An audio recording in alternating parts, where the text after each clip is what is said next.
Continúan los ataques, continúa todo lo que está sucediendo en la Franja de Gaza entre Israel y Palestina.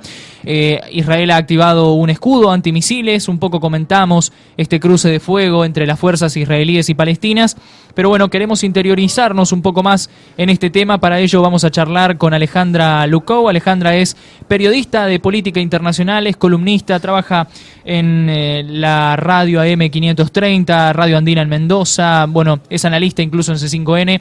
Así que bueno, agradecemos, Alejandra, como siempre, por atendernos aquí en Radio 12. Eliel Barreto y Jimena de la Loye, te saludamos. ¿Cómo estás? Hola, ¿qué tal? Buenos días, ¿cómo están? Bien, bien, bien. Gracias como siempre por estar y ser parte de nuestro programa. Para conocer brevemente, Alejandra, y para que le cuentes a la gente que tal vez está todavía un poco desconectada de este tema, que no ha entendido por qué han empezado estos conflictos, a qué se debe, de qué se trata, partamos un poco desde el inicio. Bueno, en principio, para poder entender el conflicto coyuntural de ahora, es necesario contextualizar y entender que desde hace más de 70 años, desde 1948, existe el Estado de Israel, que en realidad se basa en una previa ocupación de los territorios palestinos. Palestina antes era un protectorado que no tenía Estado, y a partir de 1948 y con la colonización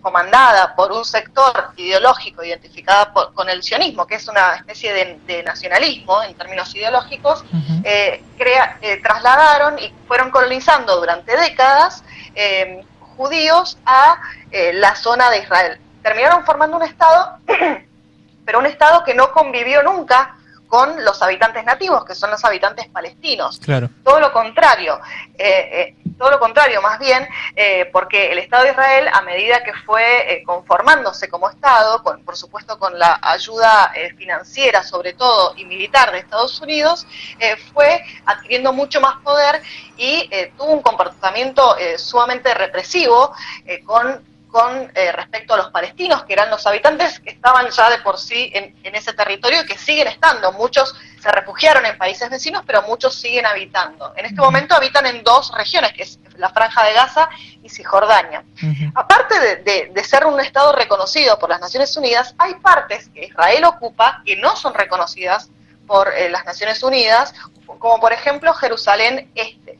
¿Por qué nombro esto? Porque eso nos puede ayudar a entender cómo comenzó este conflicto actual, que vemos ahora, esta escalada bélica que vemos ahora.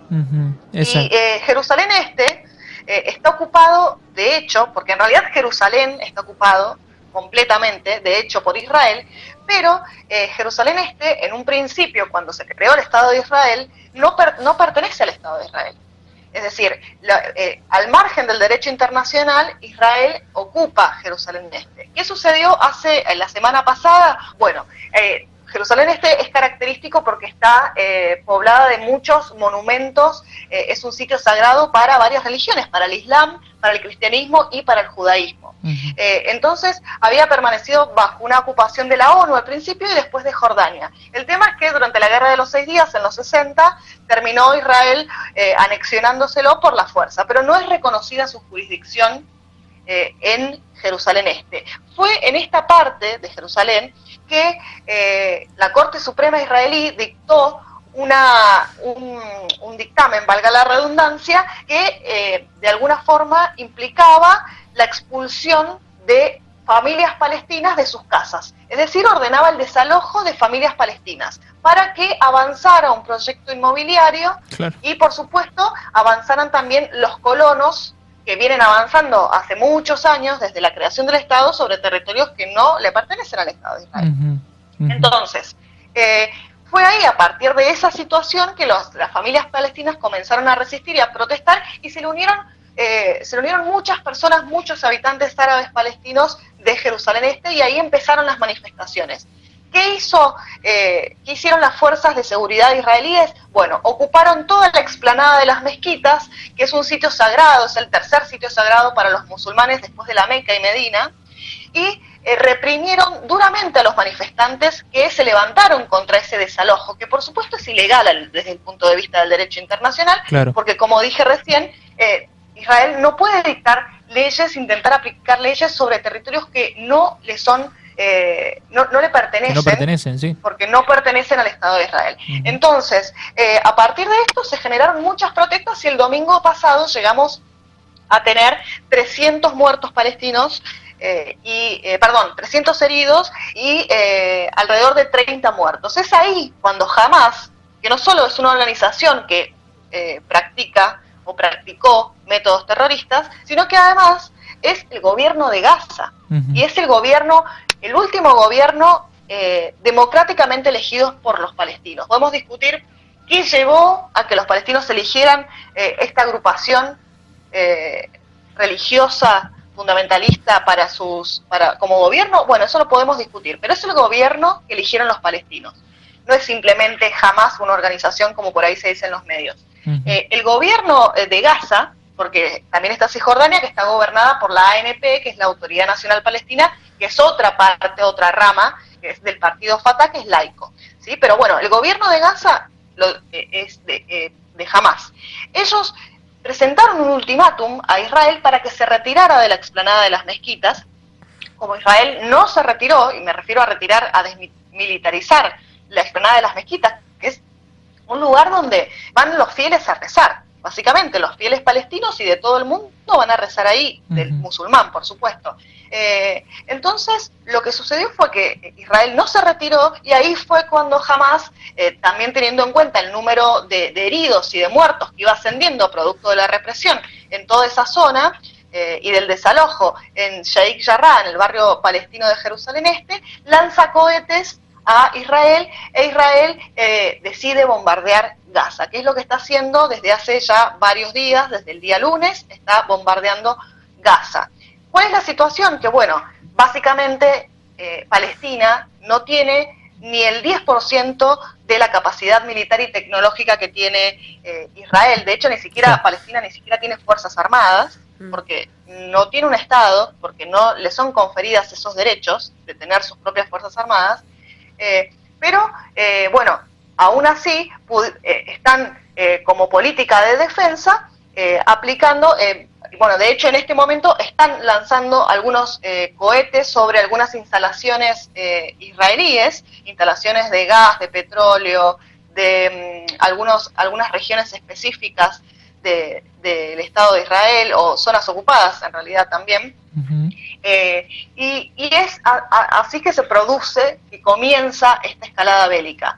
Por lo pronto, Israel tiene, como dije recién, una superioridad militar y tecnológica muy grande, y eso se nota en la capacidad de daño que está haciendo Israel en la franja de Gaza, porque bueno, ya llegamos ahora a una cantidad de muertos y de heridos que no tiene comparación con las víctimas que generaron los cohetes lanzados desde Gaza. En este caso ya, bueno, estamos hablando de 122 muertos, 31 de ellos niños. Eso hay que decirlo, sí, que de hecho se duplicó la cifra de niños fallecidos respecto a ayer. Ayer había 15 niños fallecidos, hoy hay 31 y casi 1000 heridos. Esa, según el Ministerio de Salud de Gaza, esas son las últimas cifras de hace pocos minutos. ¿Esas cifras corresponden a ambos bandos o solamente a uno de ellos? No, corresponden a los fallecidos producto de los bombardeos israelíes sobre la franja de Gaza. Bien. En Israel hay alrededor de 10 muertos. Muy bien. Ale, tengo entendido también de que ahora hay y ha habido un avance en cuanto a, bueno, el rechazo de acciones por parte de países como Turquía, como el Líbano, como Irán, ¿no? Tengo entendido que incluso el Líbano ya se ha introducido de lleno a esta escalada. Bueno, la verdad es bastante interesante la pregunta, porque es justamente lo que está marcando un poco también la agenda y de lo cual depende el desarrollo del conflicto. ¿Qué van a hacer los aliados? Turquía dijo a principios de la semana que los líderes árabes ya no tenían solamente que pronunciarse, sino que tenían que accionar. Esto es sería una diferencia, si se quiere, con los últimos años de conflicto en Palestina, porque por lo general los estados árabes en el último tiempo no se involucraron demasiado, salvo el Líbano, porque el Líbano, bueno, limita con Palestina y con Israel, y de hecho fue invadido por Israel en 2006. En el caso del Líbano, sí, se sabe que muchos manifestantes, algunos cruzaron ya la frontera, esto lo dice Al-Mayadeen, que es un medio que está siguiendo muy minuto a minuto, lo recomiendo. Al-Mayadeen es un medio iraní. Uh-huh. Y con respecto a Irán, sí hay que decir que no solamente Hamás es el que está organizando, que es como repito, el gobierno de Gaza, organizando los ataques con cohetes, sino que también hay una agrupación muy importante, que es menor, por supuesto, en relación a Hamás, que se llama Yihad Islámica Palestina, uh-huh. que es una agrupación que pertenece a la Fuerza Al-Quds, que la Fuerza Al-Quds es una fuerza, son milicias iraníes, que en realidad financiadas por Irán, pero que tienen presencia en varios lugares de Medio Oriente, están en Irak, por ejemplo, y en Palestina también están. La Yihad Islámica Palestina, ellos también están participando de los ataques con cohetes, es decir, podemos decir que Irán también está participando de los ataques con cohetes para defender Gaza y para defender Jerusalén Este, sobre todo, que es el objetivo principal de la resistencia palestina. Y después, respecto a otros países, vimos a Estados Unidos implicarse directamente, uh-huh. apoyando a Israel abiertamente, y por otro lado, Rusia lo que sí consiguió es, en un intento de mediación, fue a comunicarse con el líder de Hamás y exponer lo que terminó ofreciendo hace 2 días el Hamás, justamente, que es una tregua. Israel dijo que estaba dispuesto a negociar una tregua solo con 2 condiciones, y esto es muy importante, porque es importante para entender qué quiere Israel con esto. Hamás dijo que estaba dispuesto a hacer una tregua con Israel a cambio de que retiraran o desmilitarizaran la explanada de las mezquitas y que dejaran de bombardear Gaza. Es decir, volver al estado de hace 2 semanas. Claro. Uh-huh. Es la única condición. ¿Por qué Israel se niega? Esa sería la pregunta. Uh-huh. Porque en realidad no está pidiendo mucho jamás. Está simplemente pidiendo volver a la semana pasada. A volver a hace 10 días. Nada más. Claro, claro. Entonces ahí surge la pregunta, ¿qué quiere Israel con todo esto? Uh-huh. Sí. Alejandra... Perdón, voy a aclarar. Perdón. Sí. Aclaro que Israel rechazó este pedido de parte de Hamás y rechazó la tregua, el ofrecimiento.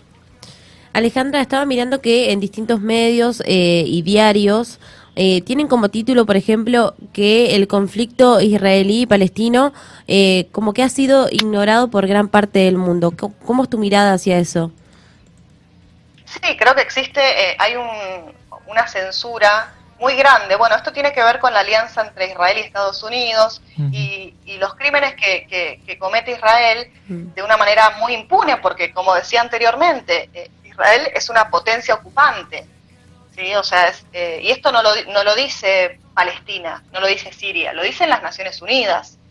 Entonces, cuando un país puede impunemente ocupar un territorio, segregar racialmente a la población nativa, tenerlos encerrados en 2 áreas casi sin recursos básicos para la subsistencia, porque recordemos que la Franja de Gaza tiene 2 horas de luz al día, la electricidad es proveída por Israel,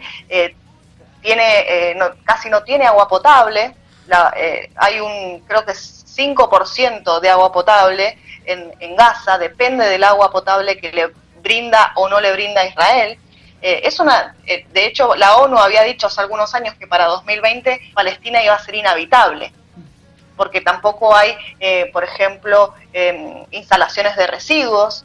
Eso implica la contaminación del agua y un riesgo para la salud. Imagínense ahora en momentos de pandemia. Claro.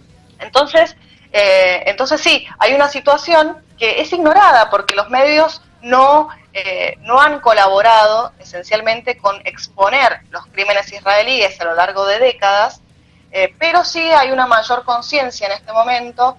De hecho, por ejemplo, Human Rights, que es una organización que ha tardado muchísimo en reconocer los crímenes israelíes, es una organización de derechos humanos muy importante, muy reconocida del nivel de Amnistía Internacional, emitió un documento en abril que decía que Israel cometía crímenes de lesa humanidad y practicaba una política de apartheid, en referencia a apartheid a la segregación, es un término que se utilizaba en Sudáfrica, la segregación racial y religiosa. Así que bueno, sí, existe lamentablemente un gran cerco, de hecho se presenta, vieron cómo se presenta en los medios muchas veces Hamas, la agrupación terrorista que ataca a Israel, Israel se defiende, que es una forma muy simplista de verlo, porque Israel en este momento, en este caso, Israel en realidad siempre, porque es una potencia ocupante, en principio, pero en este caso también fue Israel quien encendió la chispa de este conflicto al tratar de desalojar a las últimas familias palestinas que habitan en Jerusalén Este, repito, una zona que no le corresponde al Estado de Israel y no es reconocida por el derecho internacional como parte de Israel.